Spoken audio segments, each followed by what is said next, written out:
E se Deus pedisse para você ir a um lugar onde ninguém mais quer ir? Olá, meu nome é Ingrid L. e hoje a gente vai para uma história poderosa de um homem que fez grande diferença na sua época. David Wilkerson, o pastor que levou esperança às ruas. Um lugar marcado por violência, drogas, gangues e uns jovens que o mundo já tinha desistido. Hoje vamos conhecer a história de um homem que decidiu obedecer a Deus acima de tudo, mesmo quando parecia loucura. O nome dele era David Wilkerson, um pastor que deixou uma pequena igreja para levar esperança às ruas mais perigosas de Nova York. David era um jovem pastor em uma pequena cidade da Pensilvânia. Sua vida era tranquila. Uma igreja pequena, uma rotina comum, uma vida estável. Mas um dia, ao ler uma reportagem sobre jovens envolvidos em crimes violentos em Nova York, algo aconteceu em seu coração. Ele sentiu que Deus estava chamando ele para ir até aqueles jovens, não para julgá-los, muito menos para criticá-los, mas para amá-los. Mesmo sem saber exatamente o que fazer, David decidiu obedecer a Deus. Ele pegou seu carro, dirigiu centenas de quilômetros e foi até Nova York. Quando chegou, encontrou um mundo completamente diferente. Gangues dominando bairros, violência nas ruas, jovens perdidos nas drogas. Ali estava ele, um pastor simples, sem experiência com esse tipo de realidade, mas com algo poderoso. A convicção de que o amor de Deus podia transformar aquelas vidas. No início, ninguém acreditava nele. Muitos riam, outros desconfiavam, mas David começou a visitar as ruas, conversar com os jovens, falar sobre Jesus. Ele enfrentou rejeição, ameaças, perigo real. Mesmo assim, continuou. Com o tempo, algo extraordinário começou a acontecer. Jovens envolvidos com gangues começaram a entregar sua vida a Cristo.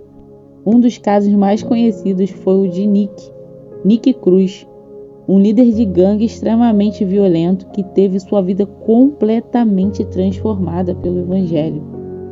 Esse testemunho inspirou o famoso livro de David, que contou ao mundo essa história de redenção. David acreditava em algo profundo, que ninguém estava longe demais para Deus. Enquanto muitos evitavam esses jovens, ele ia até eles. Enquanto o mundo via criminosos, ele via almas. Ele não pregava apenas com palavras, ele demonstrava o amor real de Cristo. Com o tempo, o ministério cresceu e deu origem a um programa para ajudar os jovens, e ajudou milhares de jovens a se libertarem das drogas e da criminalidade.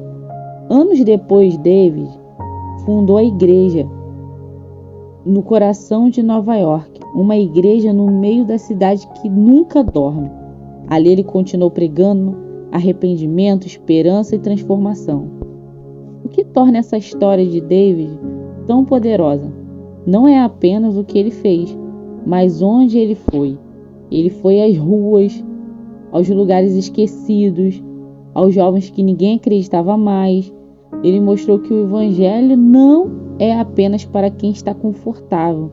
O Evangelho era para quem está quebrado, destruído. Temos 3 lições. A vida dele nos ensina essas 3 lições poderosas. Deus usa pessoas dispostas a obedecer. Mesmo sem entender tudo, ela obedece. 2. O amor de Deus alcança quem o mundo rejeitou. Ninguém está perdido demais para Deus. 3.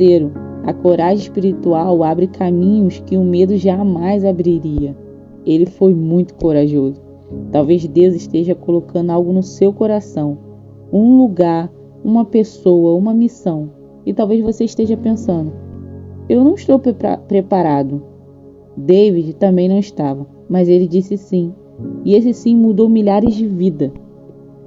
Então, Se essa história falou com você, escreve no comentário: quero obedecer ao chamado de Deus na minha vida. E aqui é lugar de fé, profundidade e transformação pela palavra de Deus. Porque quando alguém decide obedecer, Deus pode alcançar lugares que ninguém imaginava. Se quiser ouvir mais histórias como essa de fé, compartilha, curte e se inscreva no canal. Obrigado, que Deus abençoe a sua vida. It says, oh God, I don't want to be a part of this. I don't want to get caught up in this world, this cesspool of iniquity. I don't want my eyes polluted. I don't want to be a part of this. I don't care who doesn't pray. I'm going to pray. I don't care who doesn't read the Bible. I'm going to read my Bible. I want nothing to do with it.